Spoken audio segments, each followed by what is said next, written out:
O real interesse de Trump não é o Irã, é o hemisfério inteiro.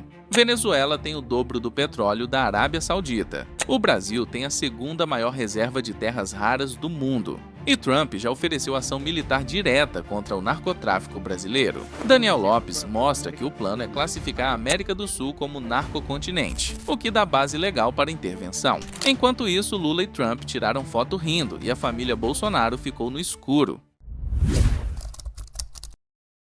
Qual é o real, mas o real interesse de Donald Trump na Venezuela? A grande questão é a inteligência artificial, né? A inteligência artificial, ela tem trilhões à disposição, mas ela tem uma barreira que é a energia. Então eles estão atrás de energia, assim, loucamente, né? Energia e água também, né? E os insumos, principalmente as terras raras, né? Os minerais estratégicos. Então existe uma... Primeiro que só já falar o óbvio, né? A Venezuela tem a maior reserva de petróleo do mundo. Começa por aí. Mais do que qualquer país árabe que você possa imaginar. Acho que a Venezuela tem o dobro de barris de petróleo, de bilhões de barris de petróleo do que a Arábia Saudita, que está em segundo lugar, né?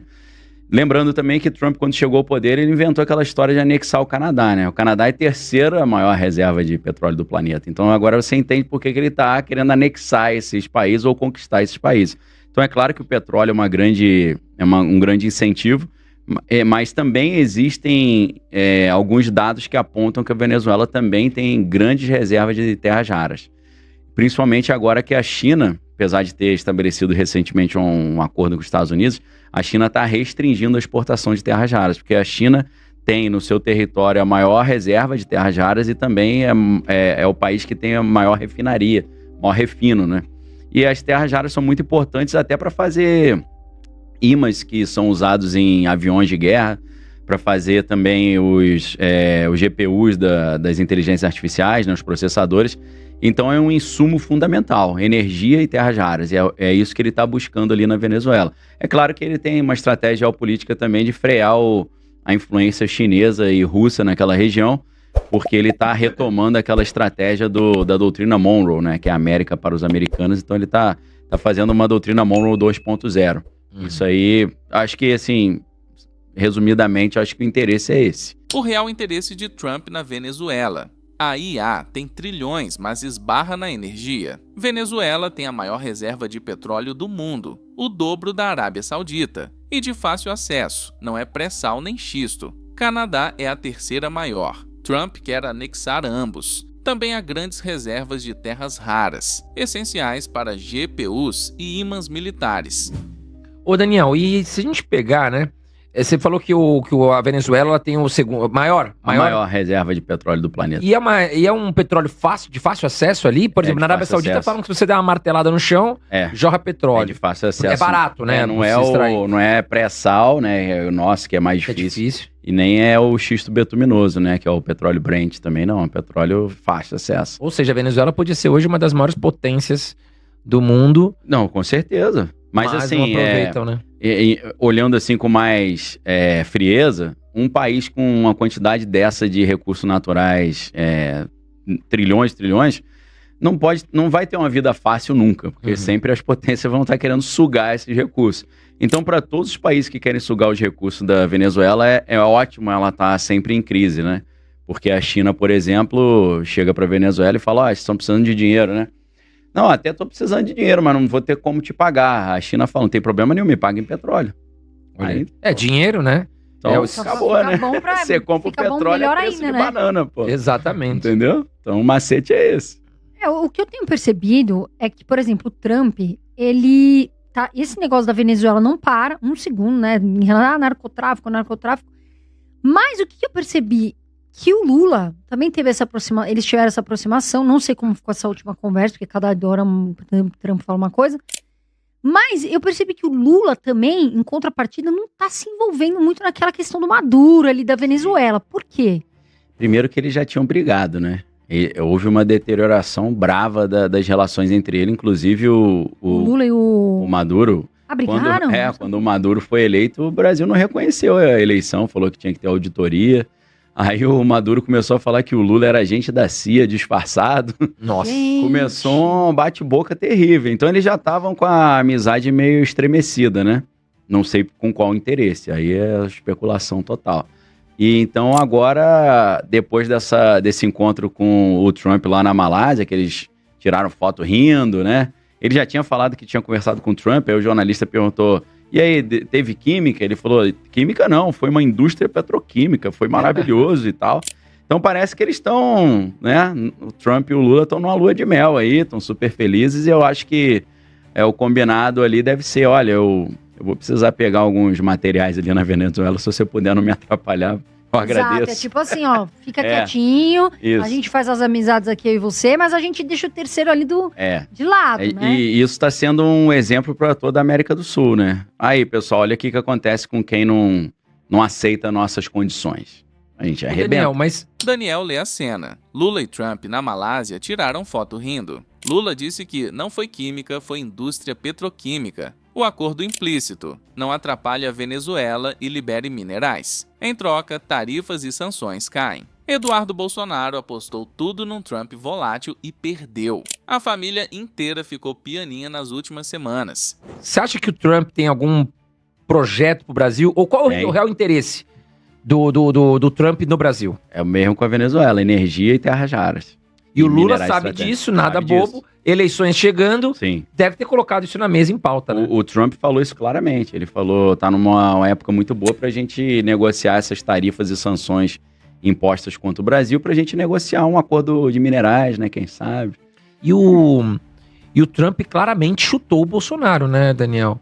Porque aquela foto que ele tirou com o Lula ali, felizão, apertando a mão, eu não sei como é que o pessoal não ficou indignado, né? Eu fico imaginando que o Eduardo Bolsonaro nem dormiu essas últimas noites, cara. Assim, porque pegou mal, né? Pegou claro mal. Que os caras vão falar, a política é assim, faz parte, mas, poxa, ficou meio estranho, né? O Eduardo Bolsonaro foi para os Estados Unidos, apostou todas as fichas da vida dele num homem instável, volátil, que se chama Donald Trump, né, cara? E aí, vamos ver nas eleições. Acho eu que esse tiro saiu pela culatra. E realmente eu tô vendo os integrantes da família Bolsonaro, que estavam bem ativos, cara, tá todo mundo pianinho, tá todo mundo, pelo menos nessas últimas semanas que a gente tá vendo, eles estão meio... Acho que alguma coisa aconteceu aí, né, Daniel? Na verdade, o Bolsonaro nem pode falar, né? Ele o Bolsonaro, Jair mesmo, é o que menos... Assim, ele não pode falar, então ele tá ali na casa dele, é o que ele pode fazer. Agora, você acha que uma pergunta que eu me fiz esses dias foi o seguinte, não tá mais se falando no Bolsonaro, ele tá na casa dele preso. Você acha que ele vai pra regime fechado até o fim do ano? Cara, estão falando que já foram até inspecionar a cela na Papuda, uma cela especial, onde ele vai ficar. Na Papuda. Mas aí dizem que o pessoal lá, os líderes não querem ele lá, né? Não sei se por questão de revolta da população. Apesar que a população que apoiava muito o Bolsonaro, que ia pra rua mesmo, também acho que deu uma esfriada, né, cara? Deu.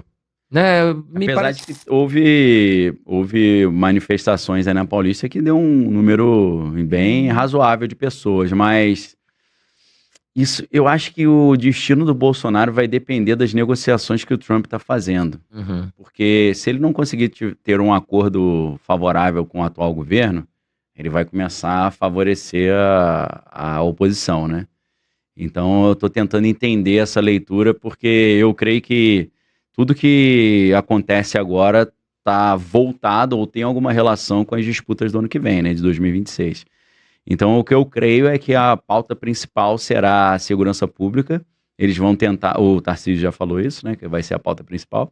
Eu creio que eles vão tentar emplacar aquela ideia do Trump de classificar os grupos de tráfico de droga como narcoterrorismo, classificar como terrorismo para poder facilitar não só a captura dos recursos, mas também, quem sabe, até uma intervenção direta aqui no Brasil, que é o que eles estão querendo.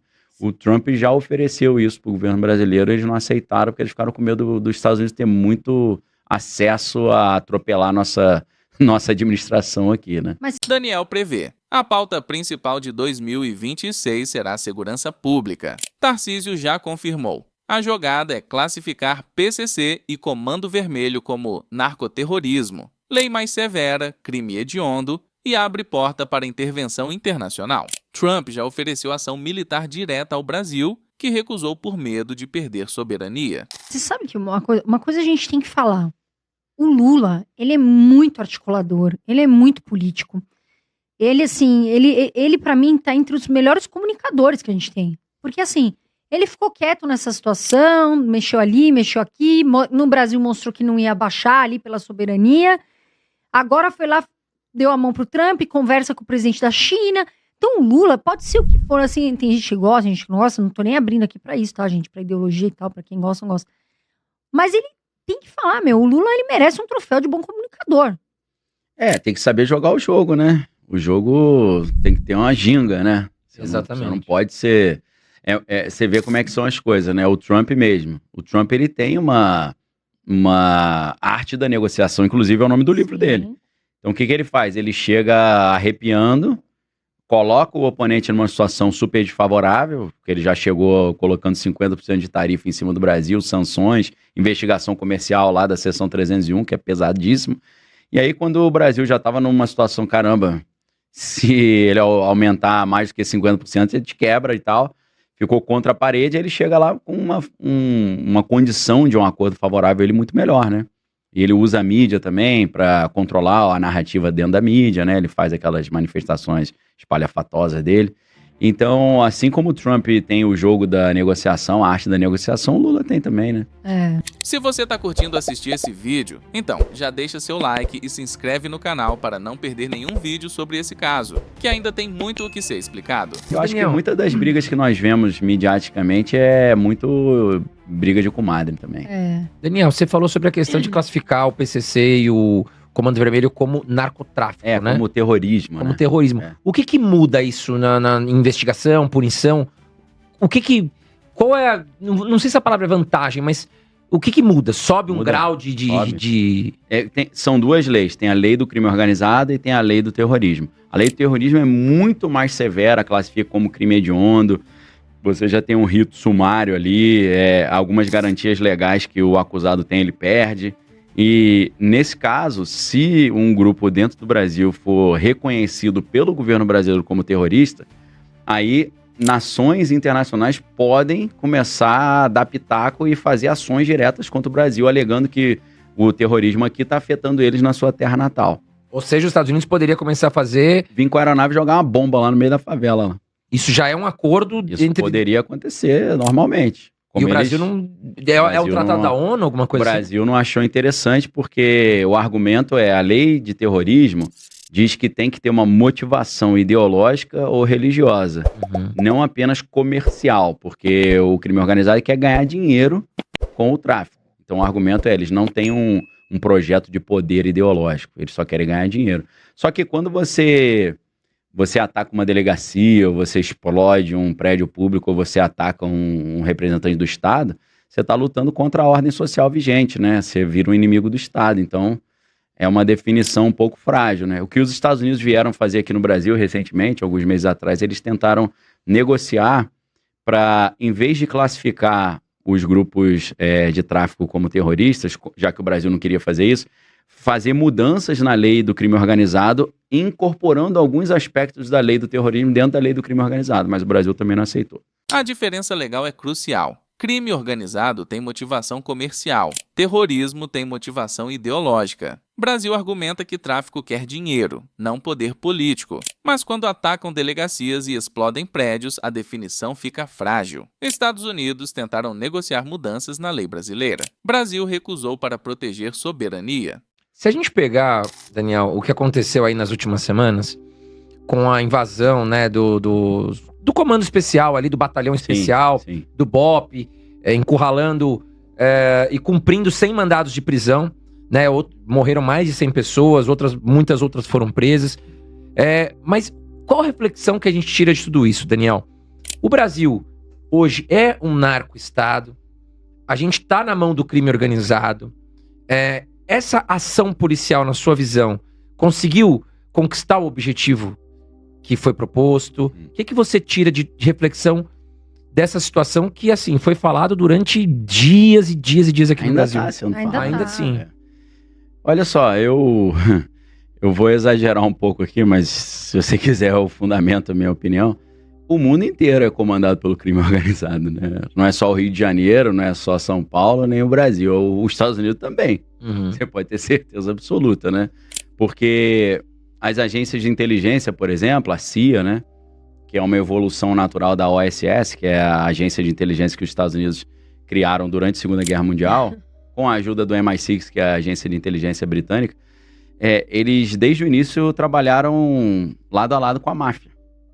Então, as agências de inteligência e a máfia, que operam à margem da lei, não estou falando só da máfia, as agências de inteligência também, porque eles têm um orçamento secreto, eles fazem operações secretas, então eles cometem crimes e ficam impunes, né?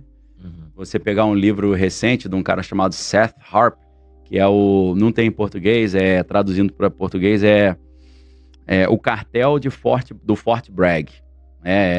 Tipo assassinato e tráfico de drogas no alto escalão das operações especiais. O cara fez uma pesquisa mostrando que dentro do quartel-general dos Estados Unidos, que é o centro das operações especiais, que é o Fort Bragg, ali onde você tem a Força Delta, né, essas tropas de elite, né, os fuzileiros navais, é onde é controlado não só o tráfico de drogas dos Estados Unidos inteiro, mas eles controlam os Estados Unidos também, junto com essas agências de inteligência.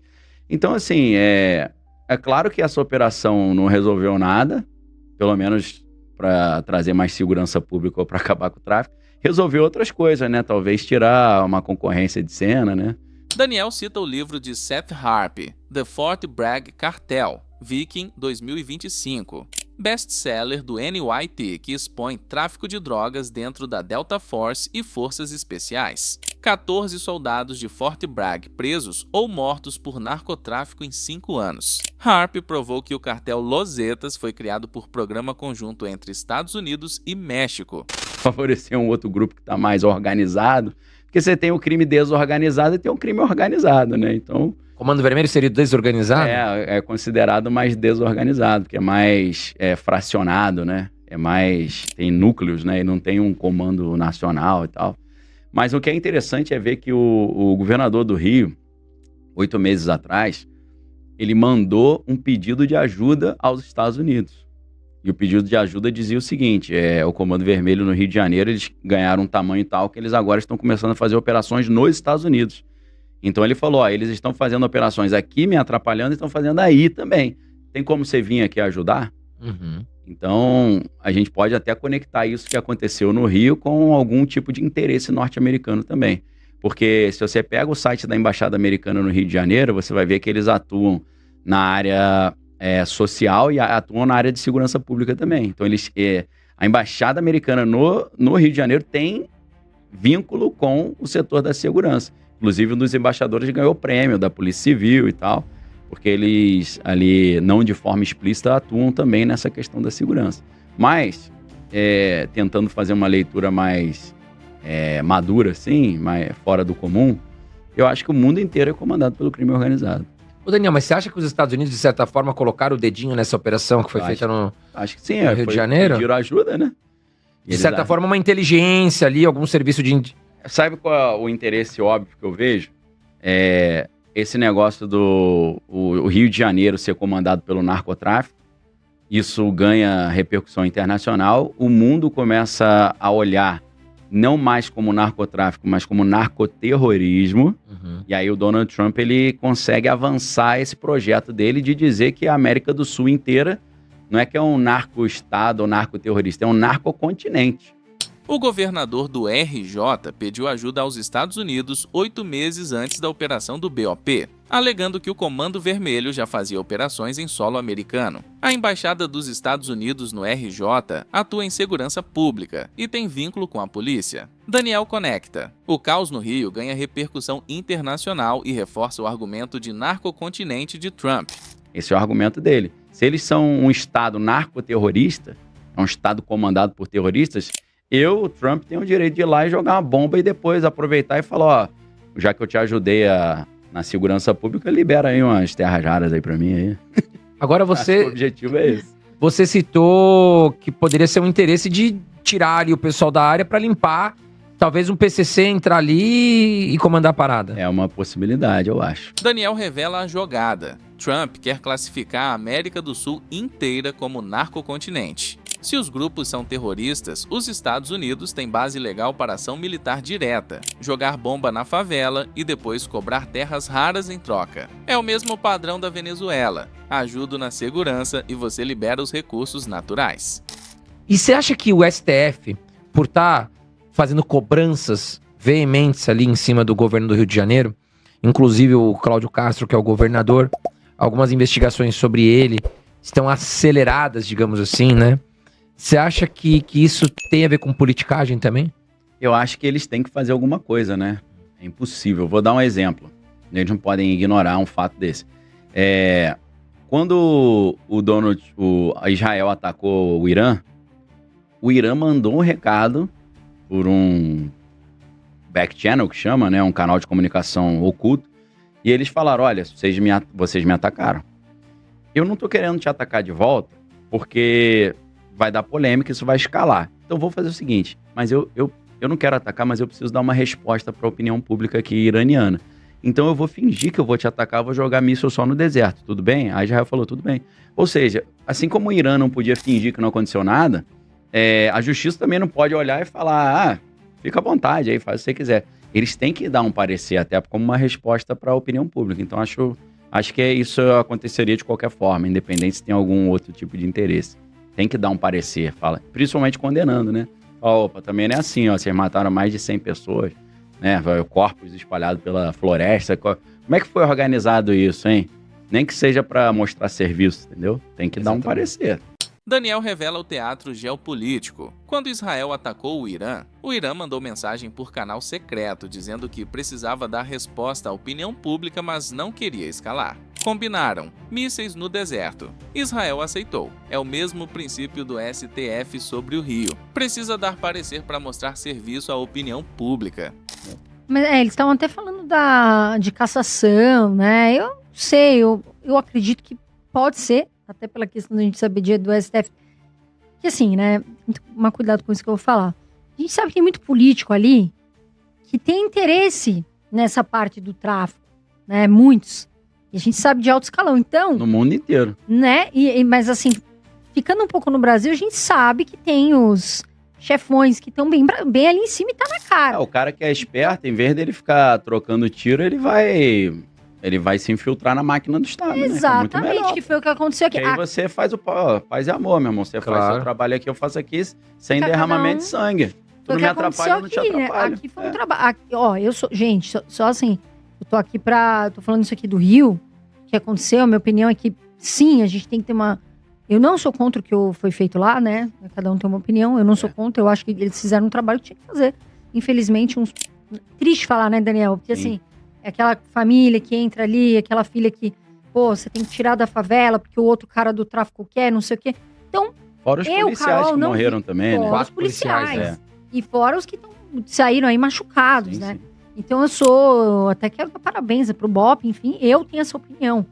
Mas é lógico que a gente fala em segurança pública, só que tem muita gente que vem aqui e fala assim, projeto de segurança pública, tá, como a gente começaria a fazer isso aqui no Brasil? Não, como seria organizado? Não tem como não. Você entendeu? Porque a pessoa vem aqui, mas tem que fazer uma junção, não tem e A e B, e fazer organização. Não, isso não tem solução, não. Isso aí é solução só quando chegar o apocalipse, acabar o mundo. Mas acho que nem nos Estados Unidos tem solução, não, né, Daniel? Porque lá o crime é ainda mais organizado. Mas eles chegam e matam também, pô. O Charlie Kirk não foi assassinado? Ele não foi assassinado por um extremista de esquerda, não. Ele foi assassinado pelas coisas que ele estava falando contra o governo Donald Trump. Você acha que foi o governo que mandou matar? Não o governo, alguns setores até talvez estrangeiros, né? Por exemplo, ele foi à Casa Branca falar pro Trump não invadir o Irã. Já imaginou viajar com quem você ama, sem se preocupar com o preço da passagem? Conhecer o Brasil, o mundo, viver momentos que ficam para sempre e pagar muito mais barato por isso? A comunidade Milhas 3.0 ensina pessoas comuns a viajar como expert, usando estratégias que as companhias não explicam. O link está aqui na descrição. Entre agora na comunidade Milhas 3.0